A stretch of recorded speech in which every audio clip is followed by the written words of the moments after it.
qu'on appelle Oudiar. Oudiar, ça veut dire le trou en Corse. C'est vraiment superbe.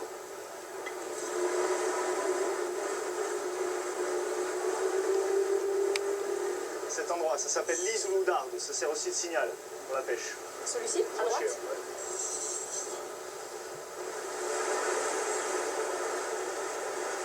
Le golfe de Porto, un monde minéral mouvementé, monumental, qui culmine au Capo Rosso, une falaise vertigineuse de 330 mètres de haut. Le golfe est formé de roches magmatiques, du granit alcalin rose, rare en Europe, extrêmement résistant et marqué par des failles, des cassures, des fractures. Cette partie a été façonnée, érodée pendant des millions d'années. Pas mal de végétation qui arrive tout de même à évoluer là-dessus. C'est une roche qui est très riche en minéraux. On retrouve du lentisque, il y a même de l'immortel, c'est des plantes qui sont utilisées pour faire des produits cosmétiques. On retrouve pas mal de choses au niveau de la biodiversité sur le site en lui-même. Tout au long de la journée, ça change de couleur au niveau de la lumière, la luminosité, la mer calme, la mer qui bouge un petit peu, tout change à chaque fois. On retrouve des formes différentes à chaque moment. C'est assez incroyable comme décor. Dans ce décor saisissant, la mer a creusé le pied des falaises. Cette grotte en particulier recèle un phénomène naturel hors du commun.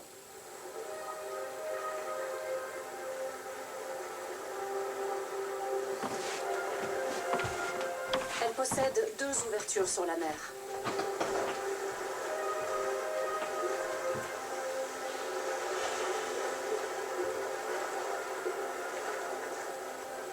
L'eau y est turquoise, transparente et même chaude la moitié de l'année.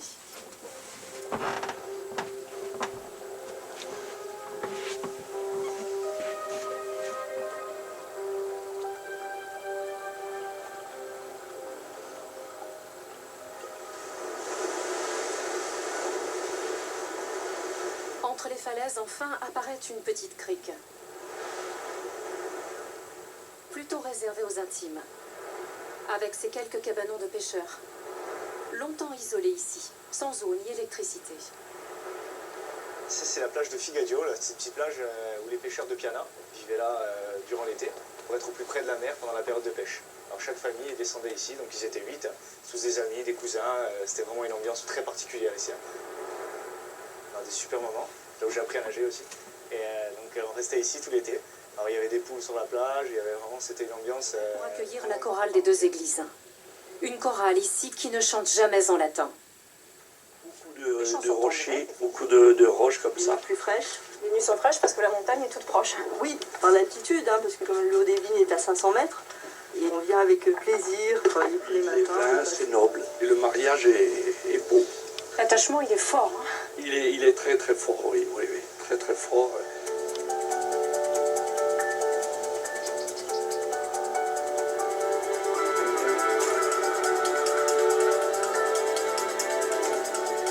Dernière étape et dernier golfe, le golfe d'Ajaccio.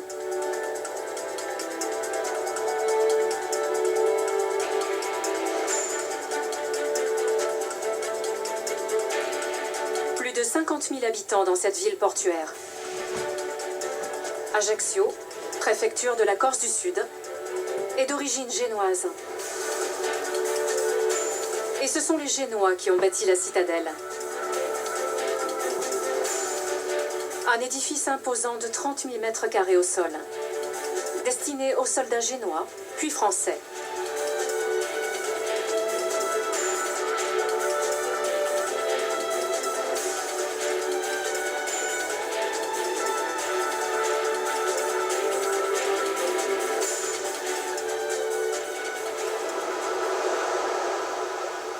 La plage d'Ajaccio vient jusqu'au pied des remparts.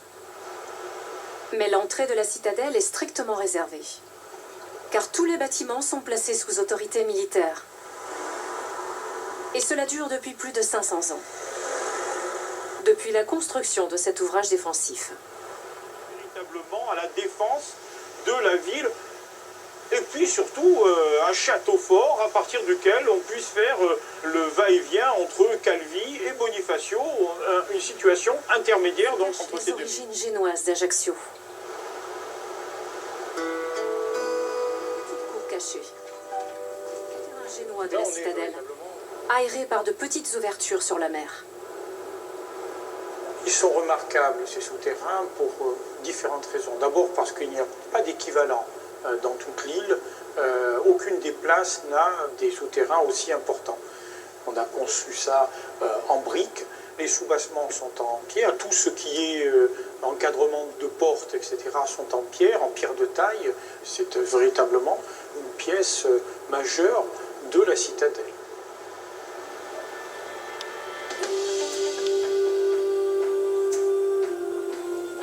Au-delà de la citadelle, la vieille ville. C'est ici qu'est né le plus illustre enfant d'Ajaccio. La maison natale de Napoléon Ier est même devenue le premier musée de Corse. Derrière la façade ocre, des pièces historiques. En premier lieu, la chambre où serait né l'empereur. En 1769. Une période charnière où la Corse est cédée au roi de France.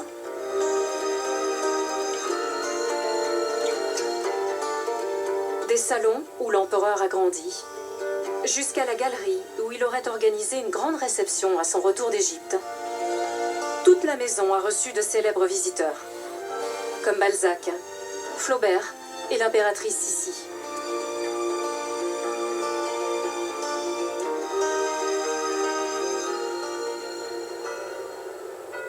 Lorsque le cardinal imagine Napoléon III contribue à développer la ville, avec ses nouveaux quartiers, ses places et ses grands boulevards. Mieux, l'empereur rêve de transformer Ajaccio en station balnéaire, rivale des stations de la Côte d'Azur et de la Côte Basque. Témoin de cette époque, l'ancien Grand Hôtel Continental, actuel siège de la collectivité territoriale de Corse. En 1894, le jardin botanique est conçu par un paysagiste lyonnais. Ça correspond vraiment à l'image qu'on se fait de la Corse alors, c'est-à-dire un pays ensoleillé, un pays avec des plantes et des fleurs originales. Et il y a donc là une profusion d'espèces. La publicité vante ces plantations d'orangers, de bananiers, de mimosas, puisqu'on est en station d'hiver ici, hein, novembre, avril. Il faut donc des arbres qui soient en fleurs à ce moment-là. Et ça fait partie des atouts de promotion de la ville. Hein. L'architecture, elle, s'inspire des palaces de la Côte d'Azur. En façade, de grandes baies vitrées, des loggias, des balcons, des motifs sculptés. Et à l'intérieur, on mène grand train. La vie est orchestrée de main de maître par un gérant d'origine suisse. Lorsque le cardinal imagine Napoléon III contribue à développer la ville, avec ses nouveaux quartiers, ses places et ses grands boulevards. Mieux, l'empereur rêve de transformer Ajaccio en station balnéaire, rivale des stations de la Côte d'Azur et de la Côte Basque. Témoin de cette époque, l'ancien Grand Hôtel Continental, actuel siège de la collectivité territoriale de Corse. En 1894, le jardin botanique est conçu par un paysagiste lyonnais.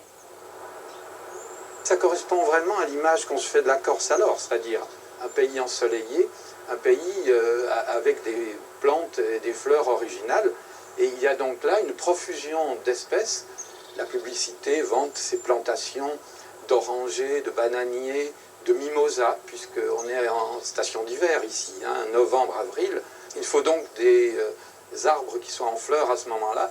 Et ça fait partie des atouts de promotion de la ville. Hein. L'architecture, elle, s'inspire des palaces de la Côte d'Azur. En façade, de grandes baies vitrées, des loggias, des balcons, des motifs sculptés. Et à l'intérieur, on mène grand train. La vie est orchestrée de main de maître par un gérant d'origine suisse.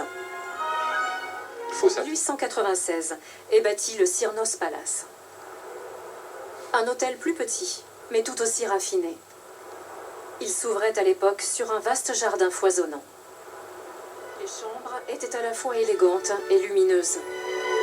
L'intérêt qui est vanté auprès de la clientèle, c'est d'avoir une vue sur la mer et surtout de profiter du soleil. On est exposé en plein midi et c'est là qu'on profite du jardin luxuriant qui a été construit sur les terrains qui appartenaient à Miss Campbell.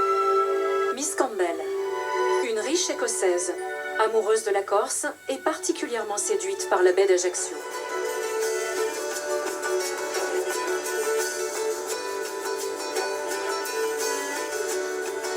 Aujourd'hui comme hier, ce sont de gros bateaux qui amènent les touristes du continent jusqu'à Ajaccio.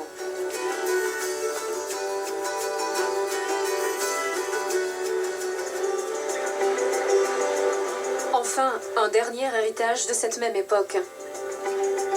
La route littorale, qui part d'Ajaccio et qui rejoint l'extrémité du golfe.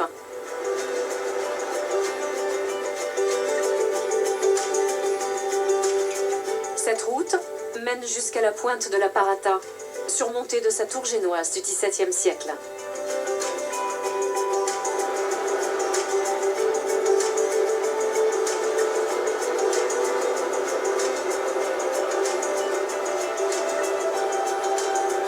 Tout au bout du golfe, l'archipel des Sanguinaires, une riche réserve naturelle et surtout un panorama privilégié sur ces golfes corses, nés de la mer et des montagnes.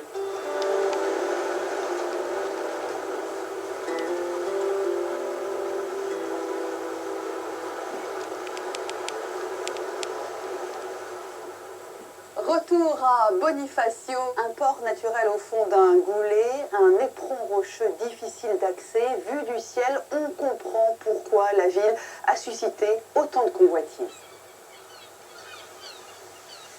Je me trouve maintenant sur la rampe qui permet de monter jusqu'à la cité fortifiée. Elle a été construite par les Génois, réaménagée par les Français. Et jusqu'au XIXe siècle, eh bien, c'était la seule voie d'accès à la ville haute.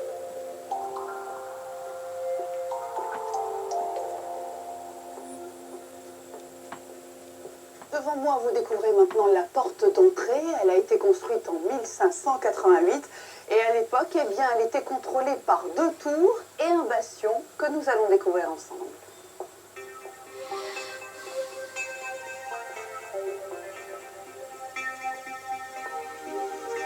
Ce bastion est devenu au fil des siècles la pièce maîtresse des fortifications, des murs de 7 à 10 mètres d'épaisseur pour résister aux attaques répétées durant des semaines, voire durant des mois. Ici, on a une vue sur le centre-ville que les Génois ont façonné sur le modèle de leur cité, c'est-à-dire en forme de damier. 4 axes principaux traversés par de petites rues aux maisons étroites, reliées les unes aux autres par des arcs-boutants, ils permettaient de récupérer les eaux de pluie. Au cœur de la ville, la maison du Podesta, c'était l'ancienne demeure du gouverneur à l'époque de la République de Gênes. Elle se trouve juste en face de l'église Sainte-Marie-Majeure, avec ses arcades et sa loggia. C'est sous cette loggia justement que les autorités locales administraient la cité et rendaient la justice, car Bonifacio... Mise en service sur la Corse 5 fois par jour. Du nord, à partir de Bastia et de Calvi, en passant par Corté, la capitale historique, pour rejoindre Ajaccio, plus au sud. Une ligne mythique de 230 km à travers la Corse intérieure. C'est une des plus vieilles entreprises de la Corse en chemin de fer. Il a été construit pour les villages. Alors, il passe dans tous les villages, plus ou moins. À l'époque, il n'y avait pas de voiture, il n'y avait rien. Bon, sinon, c'était à dos de mulet ou à dos d'âne. Le train sillonne la Corse à flanc de montagne. Pour franchir certains dénivelés, les ingénieurs ont conçu un tracé sur mesure. La pente elle est 30 pour 1000 et ils ont été obligés de faire beaucoup de zigzags, de lacets pour arriver à casser la pente. Une Dans les temps, au train vapeur, il y en a qui descendaient là à pied, ils montaient à pied, ils arrivaient là-haut avant le train. Le temps qu'ils fassent la boucle.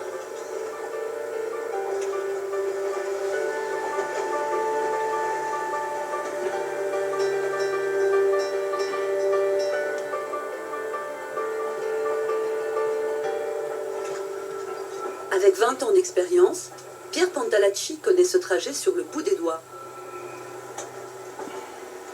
Dans sa cabine, pas de pilotage automatique. Regardez, il y a pas mal de virages quand même. Ça tourne. C'est à nous de faire la conduite. On peut pas, les virages, s'il est à 50, il ne faut pas le prendre à 80 parce que voilà, on se renverse. C'est à nous de ralentir l'engin. L'engin, lui, il va. Nous, la conduite, on l'a fait nous-mêmes. Là, il faut ralentir, il faut accélérer. Les TGV, non, ils mettent de 300 et ça roule à 300. Voilà.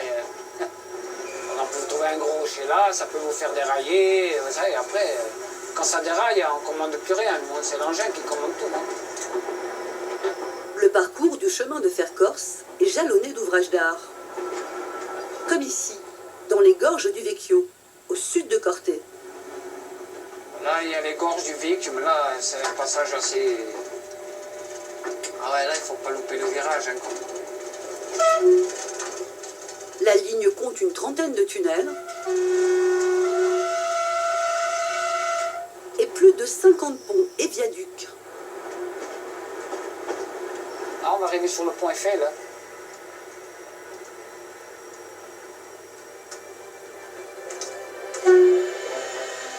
Le plus remarquable est le pont du Vecchio, conçu par Gustave Eiffel en 1891. 170 mètres de long, 90 mètres au-dessus du torrent, il est aujourd'hui classé monument historique.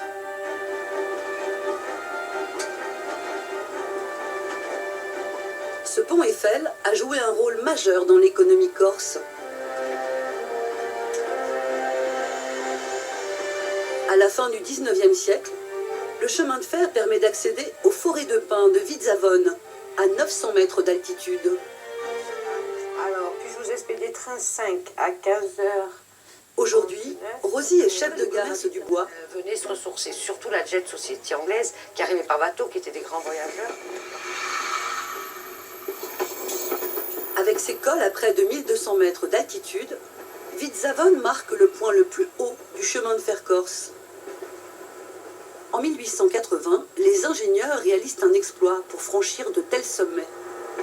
L'entrée du tunnel de Vizzavone, qui fait 4 km, et ils ont mis 7 ans pour le construire. Et jusqu'à dernièrement, il y a 3-4 ans, c'était le plus long d'Europe en voie métrique.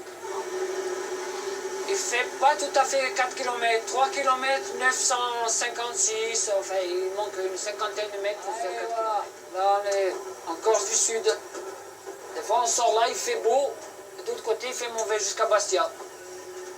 Et des fois c'est l'inverse, il fait mauvais de ce côté jusqu'à Ajaccio, on sort de l'autre côté, nickel, jusqu'à Bastia, le soleil.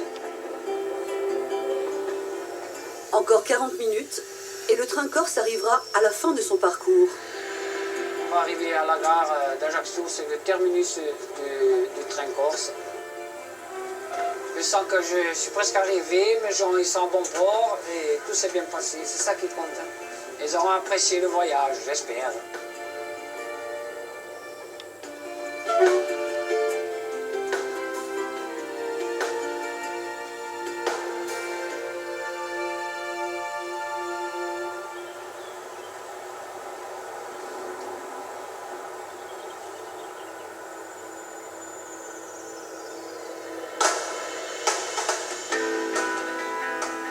Dominée par les aiguilles de Bavella, l'Alta Rocca est une région montagneuse qui couvre une grande partie de la Corse du Sud.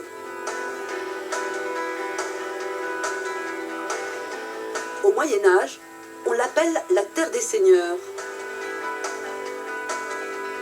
Grande famille corse et puissants génois se disputent ce vaste territoire. En témoigne l'architecture des villages de montagne. Sainte-Lucie de Talano est l'un de ses fiefs. Santa Lucia di Tala est un village typiquement médiéval. On devine très bien en le voyant, son organisation sur un petit relief en rond autour d'une tour médiévale centrale. Il se trouvait à la croisée d'importants chemins qui venaient des vallées voisines et qui reliaient le littoral à la montagne. Donc il avait une position stratégique, c'est pour ça qu'il a été... Il offre au village de Sainte-Lucie de Talano un couvent franciscain. En guerre contre les Génois, le souverain s'installe au cœur du village et fait ériger une maison fortifiée. Donc c'est une maison forte, une tour à Tours, qui est typique des tours de la fin du Moyen-Âge et du début de l'époque moderne. On voit très bien encore sur cette tour conserver les machicoulis qui servaient de système de défense pour se protéger des assaillants. Donc c'était une maison fortifiée en fait. Peu à peu, de grandes familles s'installent autour de ces maisons fortes. Ça, c'est une tour, mais on a autour, sur la place et dans les villages, des maisons qui vont s'agréger les unes à côté des autres. Par exemple, on construit la première maison familiale et ensuite, sur une des façades de la maison, on laisse des pierres saillantes. Ces pierres saillantes, elles vont permettre à la famille, lorsqu'elle va s'agrandir, de construire la maison d'à côté. Et ainsi de suite, les maisons s'imbriquent les unes aux autres, s'épaulent, mais quand on construisait, on pensait toujours à la descendance. Au Moyen-Âge, les villages de l'Alta Rocca sont de petites communautés familiales implantées sur les reliefs.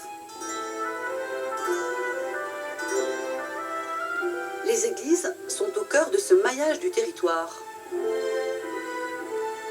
Bâties à l'extérieur des villages, elles rassemblent toutes ces communautés.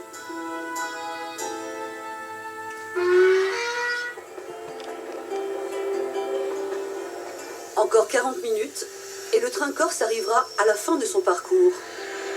On va arriver à la gare d'Ajaccio, c'est le terminus du train corse. Je sens que je suis presque arrivé, mes gens ils sont en bon port et tout s'est bien passé, c'est ça qui compte. Ils auront apprécié le voyage, j'espère.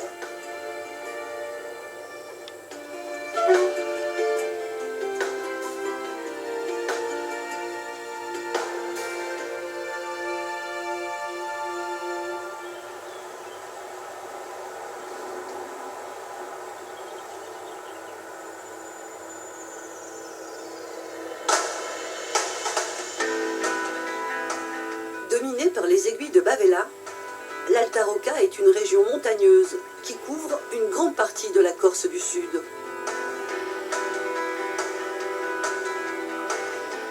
Au Moyen-Âge, on l'appelle la terre des seigneurs. Grandes familles corses et puissants génois se disputent ce vaste territoire. En témoigne l'architecture des villages de montagne. Sainte-Lucie de Talano est l'un de ses fiefs. Santa Lucia di Tala est un village typiquement médiéval. On devine très bien en le voyant, son organisation sur un petit relief en rond autour d'une tour médiévale centrale. Il se trouvait à la croisée d'importants chemins qui venaient des vallées voisines et qui reliaient le littoral à la montagne. Donc il avait une position stratégique, c'est pour ça qu'il a été... Il offre au village de Sainte-Lucie de Talano un couvent franciscain. En guerre contre les Génois, le souverain s'installe au cœur du village et fait ériger une maison fortifiée. Donc c'est une maison forte, une tour à Tours, qui est typique des tours de la fin du Moyen-Âge et du début de l'époque moderne. On voit très bien encore sur cette tour conserver les machicoulis qui servaient de système de défense pour se protéger des assaillants. Donc c'était une maison fortifiée en fait. Peu à peu, de grandes familles s'installent autour de ces maisons fortes. Ça, c'est une tour, mais on a autour, sur la place et dans les villages, des maisons qui vont s'agréger les unes à côté des autres. Par exemple, on construit la première maison familiale et ensuite, sur une des façades de la maison, on laisse des pierres saillantes. Ces pierres saillantes, elles vont permettre à la famille, lorsqu'elle va s'agrandir, de construire la maison d'à côté. Et ainsi de suite, les maisons s'imbriquent les unes aux autres, s'épaulent, mais quand on construisait, on pensait toujours à la descendance. Au Moyen-Âge, les villages de l'Alta Rocca sont de petites communautés familiales implantées sur les reliefs. Les églises sont au cœur de ce maillage du territoire. Bâties à l'extérieur des villages, elles rassemblent toutes ces communautés de la région. Un des exemples les plus extraordinaires se situe au sud-ouest de l'île. La pointe de Rocapine est célèbre pour son piton rocheux, qui a la forme d'un lion.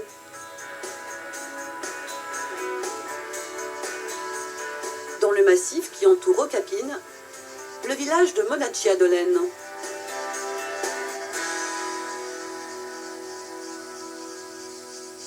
Ici, le maquis recèle un véritable trésor,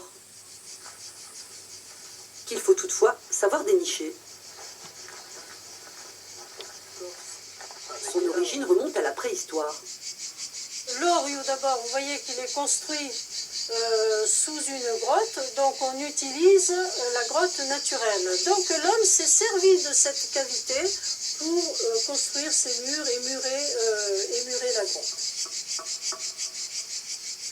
Ajouré par une porte ou une fenêtre, l'Oriou a tenu lieu de refuge pour les bergers, de silos à grains et même de sépultures. Qu'ils avaient muré pour pas que les animaux rentrent. On s'aperçoit ici que la taphonisation, donc l'érosion de la roche, ça continue. Hein, on voit que si on touche, ça s'effrite. Donc là, ça va aller moins vite maintenant parce que c'est muré. Mais on voit bien ici, hein, vraiment, il y a des fissures. Hein.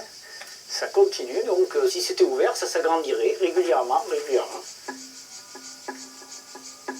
L'Oriou naît d'un phénomène géologique spécifique à la Corse, les taphonies.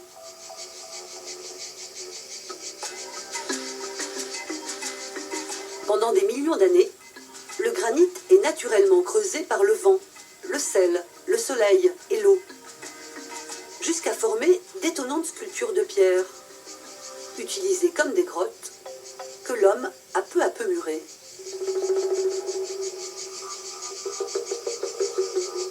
Denise et son association ont répertorié une quarantaine d'oris disséminés dans le maquis. Tu as vu comme c'est muré là-bas aussi derrière? Et là, il y a encore de la paille et tout ça. Durant tout l'été, ces bénévoles emmènent les visiteurs à la découverte de ce patrimoine insolite. Quand on arrive, d'ailleurs les enfants, surtout les enfants, ils disent « Oh, c'est la maison de Schtroumpf ». Et ça, c'est fabuleux. Seule condition soumise à ces visites, l'emplacement des oris doit rester secret. C'est pour éviter qu'ils viennent seuls, pour pas qu'ils dégradent le site, les sites. Donc, dans la mesure du possible, on éteint les GPS. Les portables aussi, comme ça, on profite de la nature et du patrimoine. Le clou de la visite, c'est l'Oriou de Grossetou, le plus monumental. 35 mètres de long, 15 mètres de haut, et une vue imprenable sur la vallée. C'est spacieux. S'il y avait des envahisseurs qui arrivaient de la mer, ils étaient en toute sécurité. Hein, ils les voyaient arriver, ils avaient le temps d'aller se planquer encore plus loin. Ça a servi d'abri pour les hommes, ça a servi d'abri pour les animaux, ça a servi de sépulture. Après, il y a des histoires aussi, des histoires de bandits, des histoires durant la guerre, où quand même on se réfugiait là. Donc les oris sont les témoins d'une histoire très longue, c'est évident.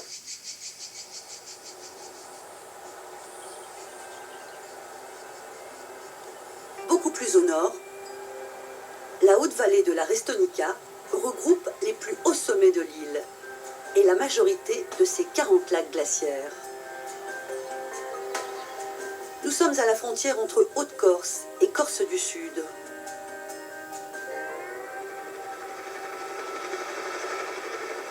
Ce matin, une mission scientifique se prépare. Là, on va arriver sur les deux plus beaux lacs d'altitude de Corse. Le premier, on va l'avoir droit devant, ça va être le Mel, qui est situé à 1700 mètres d'altitude à peu près. Un peu plus de 5 hectares de surface. Et au-dessus, le lac le plus profond de Corse, c'est-à-dire le Capitello, avec ses 42 mètres de profondeur. Les glaciers ont creusé chaque fois deux lacs, des lacs superposés, c'est le principe des grands lacs glaciaires. Donc on est à 1900 mètres d'altitude.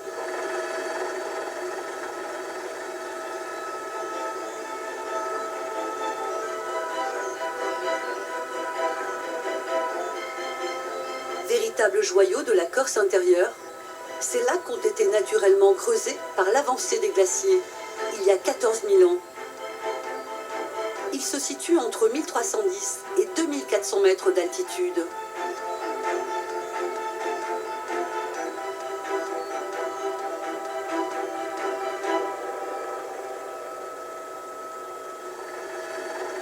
Pour l'équipe scientifique, l'hélicoptère est le seul moyen d'apporter du matériel sur ces sommets. Ouais, Gilbert, tu fais attention à l'aérologie qui est un petit peu perturbée aujourd'hui, il y a un petit peu de vent, et on fait attention aux rabattants. 2 fois par an, les biologistes installent leur équipement sur les rives du Capitello. Aussi dans l'été, car le Capitello est gelé 6 mois par an.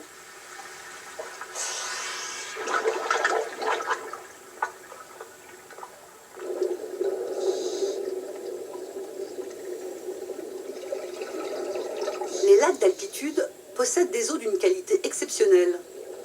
Il faut s'assurer qu'elles ne se dégradent pas. Première étape, mesurer la température du lac Capitello. Et première surprise de taille pour les chercheurs. 18,77, c'est monstrueusement haut. Ça, ce sont les effets du changement climatique. Voilà, 19 degrés. Moi, je ne l'ai jamais vu. En 20 ans, je n'ai jamais vu des températures aussi élevées. N'oublions pas qu'on est à 1900 mètres d'altitude. On serait au bord de la mer. C'est normal. Et c'est un lac avec ses 42 mètres qui a une inertie qui fait que ça se réchauffe difficilement. Imaginons les lacs qui font que 10 mètres de profondeur. On va avoir des modifications de la composition floristique et faunistique énormes.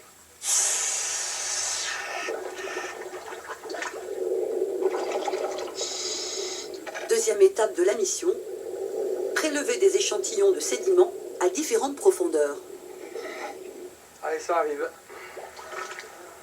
3 mètres comme prévu. Ok, on va partir un petit peu. 24 mètres, toujours vase lacustre. Mieux que la chimie, ce sont les insectes qui attestent de la bonne santé du lac. Oui, c'est cette couleur rouge. Donc ça, c'est vraiment un signe de déficit en oxygène. Donc aujourd'hui, avec le réchauffement climatique, l'augmentation de la température de l'eau fait que l'oxygène se raréfie dans l'eau. C'est la source de cours d'eau. Et donc, ce sont les endroits les plus fragiles. C'est un joyau. Il suffit de regarder dans quel cadre nous sommes. Cet environnement sensible est également l'un des plus riches. Au bord des lacs glaciaires, on trouve un paysage unique.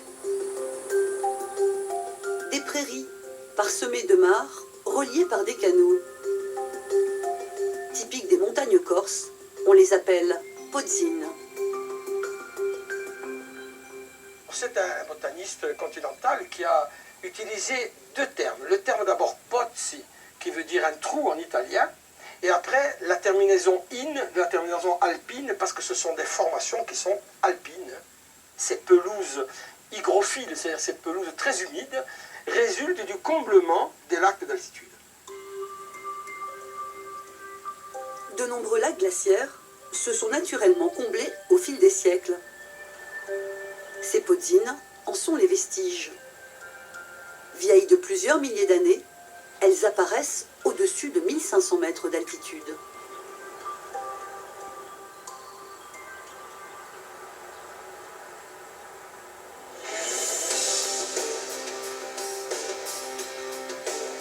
Les lacs glaciaires donnent également naissance à 3000 km de cours d'eau. Le site le plus emblématique se trouve dans les aiguilles de Bavella.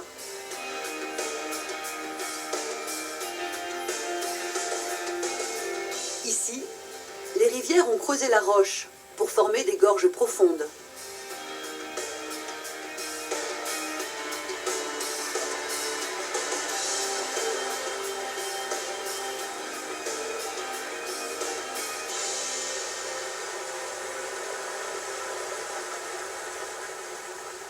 La Corse, c'est une montagne dans la mer. Donc du coup, nos rivières, elles ont la particularité d'être des rivières de montagne. Donc des rivières avec un parcours limité. Les plus grandes font 80 km, mais d'autres font à peine 40 km. Et surtout une pente très importante. Et ça donne ce genre de canyon, ça donne des vallées encaissées, ces grandes cascades, bon, ce paysage magnifique que les gens recherchent. Réputées dans le monde entier, les rivières de Bavella font le bonheur des amateurs de canyoning. Allez! Mais une fréquentation incessante peut détériorer ces sites remarquables. Comme sur les lacs d'altitude, l'équipe d'Antoine Orsini évalue l'impact des visiteurs sur ces parois verticales. Allez, c'est bon Jean-Paul? Oui. Allez, on y va. Vas-y. J'ai le mauvais appui à droite, mais ça devrait tenir. Vas-y. Le but de la manœuvre, là, c'est de prélever sur une surface donnée qui fait un 20e de mètre carré tous les invertébrés qui se situent sur le substrat. Bon, c'est un peu délicat parce qu'il y a de la pente, mais ces invertébrés, eux, ont la capacité de s'adapter à cette pente et au courant. Et c'est vrai que le passage de toutes ces personnes arrache quand même sur le substrat une majorité de ces invertébrés, et plus il y a de passage, et plus ces invertébrés se retrouvent déplacés, voire exterminés sur une surface donnée. Ces petites larvules, c'est quand même la source de nourriture d'animaux plus importants. Donc dès qu'on touche un maillon de la chaîne, on a toute la chaîne qui est bouleversée, et c'est ça qui rend le système plus fragile.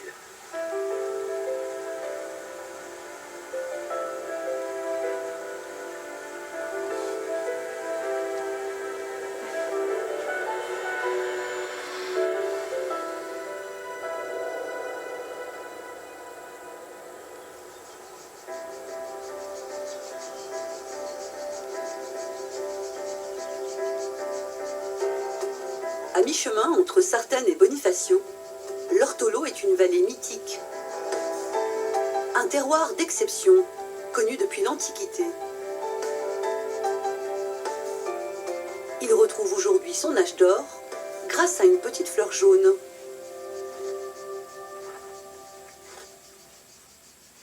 Ces 10 hectares de production ne suffisent plus, qui alternent collines couvertes de maquis et côtes rocheuses.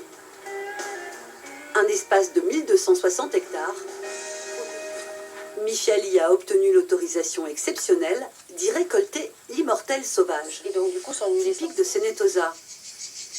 Elle a donc fait appel à Stéphane, couvre un quart de la surface de la Corse.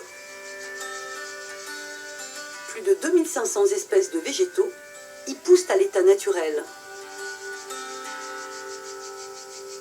Le maquis, au départ, c'est la Corse.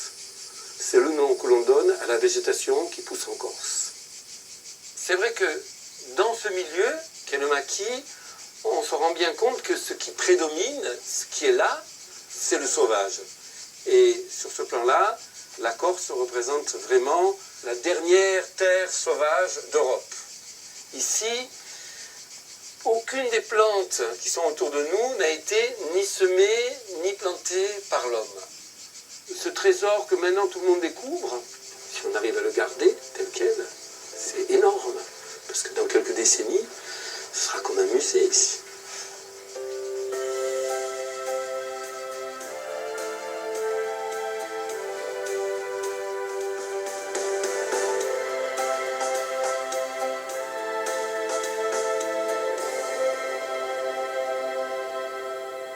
Pas très loin du métier des immortels sauvages, nous voici maintenant sur le terroir parce que d'ici nous avons une vue vraiment inédite à la fois sur la mer Tyrrhénienne, sur la mer Méditerranée, À ma droite sur les îles Lavézie et derrière moi sur la Sardaigne.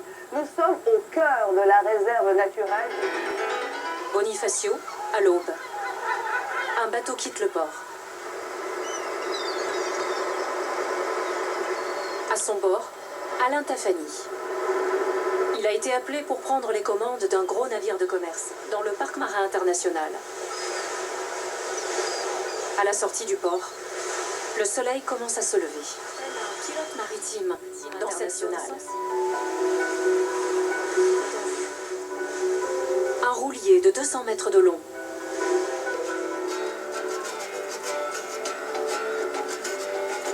Bonifacio, un belvédère sur ce parc franco-italien.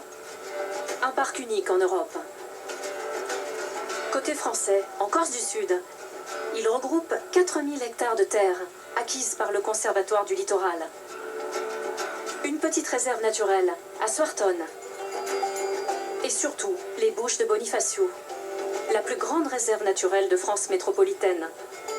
Le tout géré par l'Office de l'environnement corse. Au large de la Sardaigne, en Italie, le parc national de l'archipel de la Madeleine fait lui aussi partie du parc marin international. Un parc très vaste donc, veillé nuit et jour.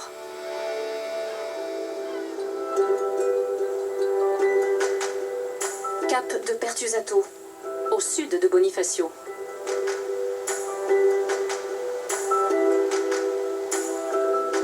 Dans le sémaphore, à 117 mètres de hauteur, Mario.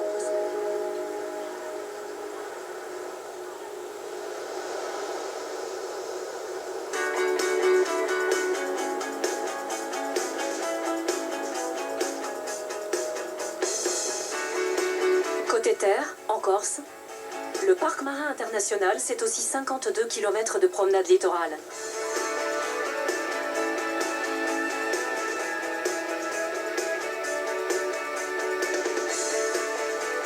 Le premier sentier a été créé ici en 2009. Il traverse le maquis, les sous-bois et longe la mer. Depuis Bonifacio jusqu'à l'anse de Paragon, au pied des falaises.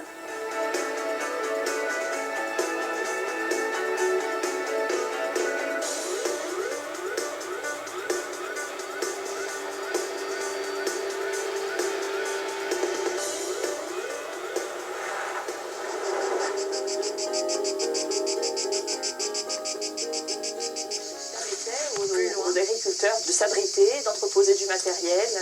Et c'est vraiment un ouvrage typique, un beau témoignage de l'agriculture bonifacienne. On dénombre près d'1 millier de barracounes autour de Bonifacio. Une structure avec très souvent un linteau en genévrier qui permettait de soutenir donc, la porte, l'ouverture. Après, c'est un plan très simple. Là, on voit il y a une salle circulaire à l'intérieur.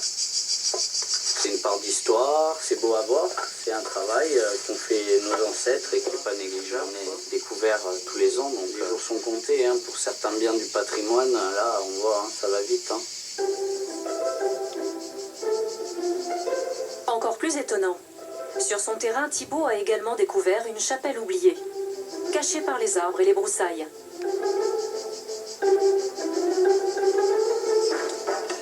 Des hommes apprennent à créer les marches en pierre pour le futur chemin d'accès au phare. Ce chantier du patrimoine est encadré par une association.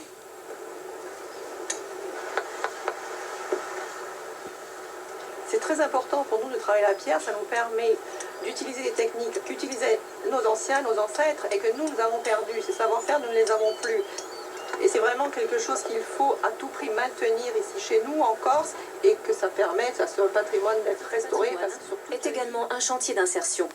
C'est vraiment un lieu à restaurer, qui a une importance, je suppose déjà pour les bonifaciens, et ensuite pour les ouvriers, parce que ça fait partie d'un tout, ce sont des gens dans l'insertion.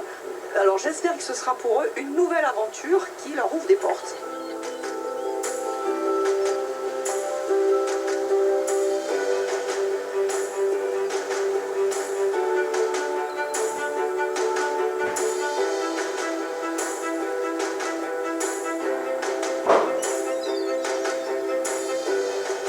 Cap à l'est de Bonifacio.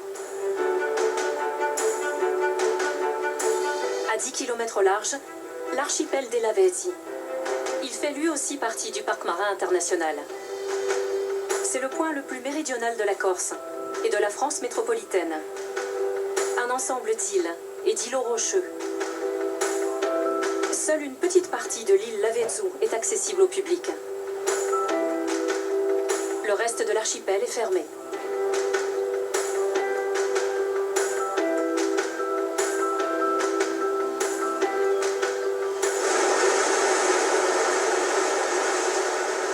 Car ici poussent des végétaux exceptionnels, comme ce limonium, l'une des plantes les plus rares. C'est une plante en coussinet qui pousse pas très loin de la mer. Elle est Dans cet archipel, dans ce bel environnement que nous voyons autour de nous.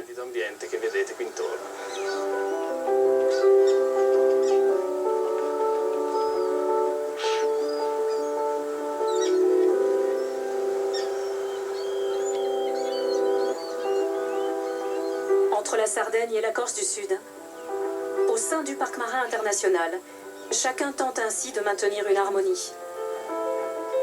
Une harmonie sensible entre les hommes, la faune et la flore.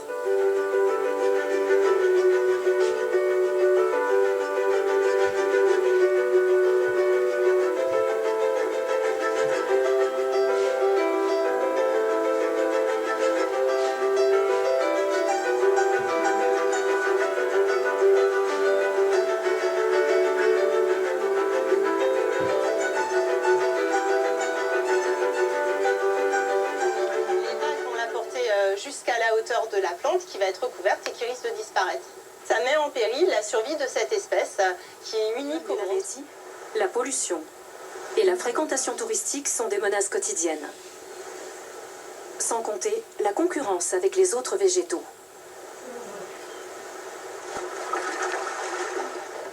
On est obligé souvent de se faufiler au milieu des cahots rocheux pour trouver ces petites plantes. Ah bah là on en a une, la nanantée. Ici, ah mais finalement, voilà, les plus beaux individus sont là, tout au fond. Ah et voilà, là c'est la nanantée minuscule, elle porte bien son nom. Elle est toute petite. Bon, elle fait partie en tout cas des plantes à fleurs les plus petites d'Europe. Là, elle est dans son habitat de prédilection, à l'ombre, au milieu des cahots. Dissimulée dans l'ombre, enracinée tant bien que mal entre les rochers. Ces plantes rares et bien adaptées surprennent les botanistes. À la dissécation, il y a des petits poils sur les feuilles et voilà, elle en a attiré son nom. Là, par exemple, on est sur un îlot où le débarquement est interdit. Les gens ne savent pas forcément pourquoi on les empêche de débarquer sur des îles, mais comme elle est très sensible au piétinement...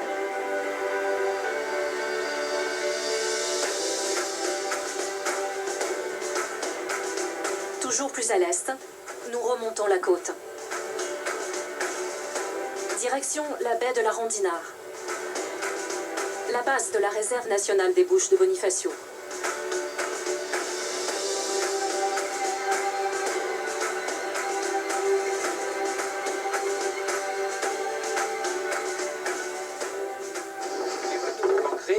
Et on a justement évité toutes les zones, donc l'ancrage standé dans des zones. Au milieu des herbiers de Posidonie. Ces herbiers, également protégés, sont un véritable poumon pour l'écosystème marin. Une source de nourriture et un lieu de reproduction pour de nombreuses espèces. Au milieu donc, voici la grande nacre. Elle peut atteindre la taille d'1 mètre et vivre jusqu'à 40 ans.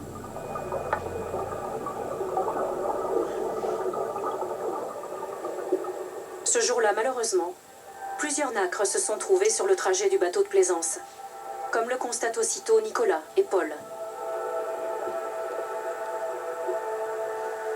On arrive au fond et de suite on voit la marque de l'ancre, même des deux ancres, puisqu'on voit le sillon. Nico, je lui fais signe, tu te décales sur la gauche, tu suis l'ancre de gauche et moi je suis l'ancre de droite. On avance. Les ancres ont creusé le sable et arraché des Posidonies sur leur passage.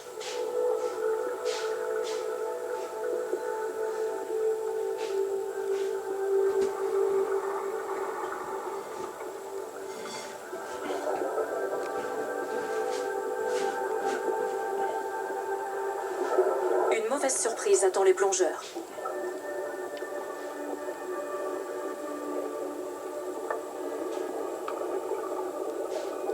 Il y a une nacre cassée au fond. La nacre fait environ 60 cm, celle-là.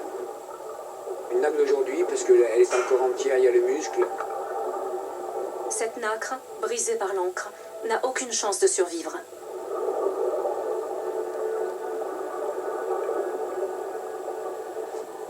Bateau, plusieurs mois auparavant.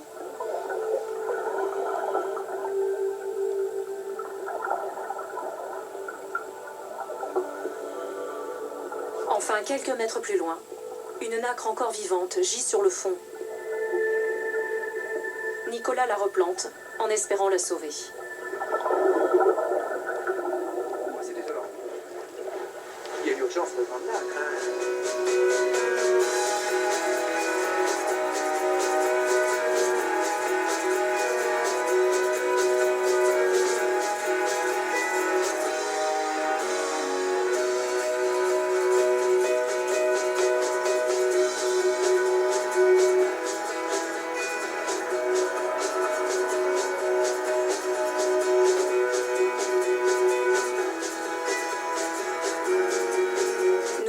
Bonifacio et ses phares,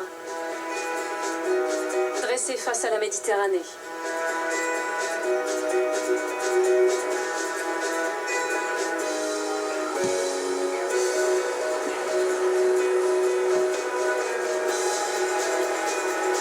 Dernière étape, de l'autre côté du parc marin international, côté italien. Nous entrons dans le parc national de l'archipel de la Madeleine, en Sardaigne.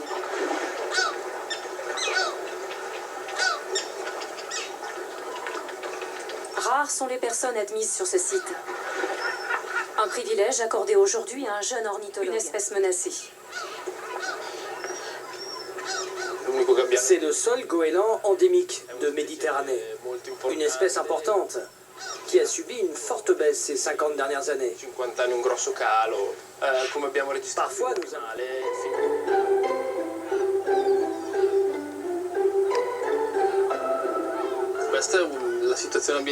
Ici, c'est la situation idéale pour le goéland dodoin. Un rocher et de la végétation. Pour le nid, un petit coin de terre rendu un peu plus confortable grâce à des plumes, des algues. Le trafic maritime est intense avec tous ces bateaux.